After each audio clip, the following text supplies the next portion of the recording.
بسم اللہ الرحمن الرحیم۔ السلام علیکم ورحمۃ اللہ وبرکاتہ۔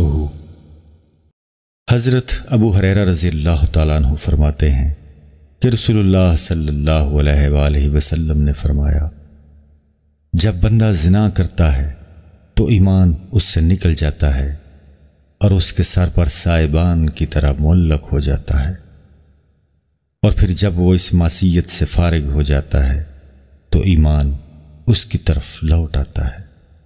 حافظ ابن تیمیہ نے اس موقع پر بڑی اچھی مثال دی ہے۔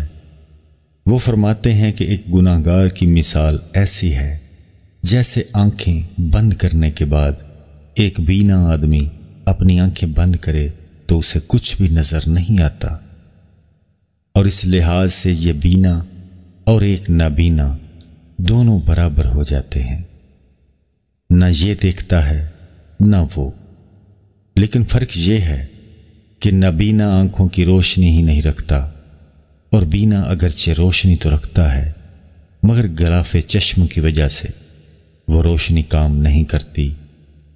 اسی طرح ایک مومن کے نور بصیرت پر جب بہیمیت و ضلالت کا حجاب پڑ جاتا ہے تو وہ بھی کافر کی طرح معصیت و طاعت کا فرق نہیں پہچانتا۔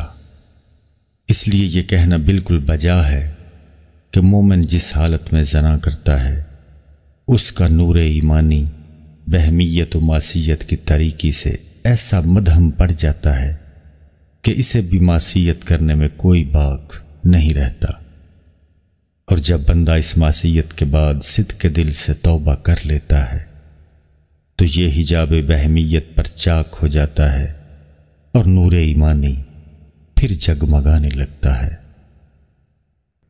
معزز ناظرین، ویڈیو پسند آنے کی صورت میں اس کو لائک اور شیئر کرنا نہ بھولیں۔ مزید احادیث کی ویڈیوز اور اسلامک ویڈیوز دیکھنے کے لیے ہمارے چینل کو سبسکرائب ضرور کریں۔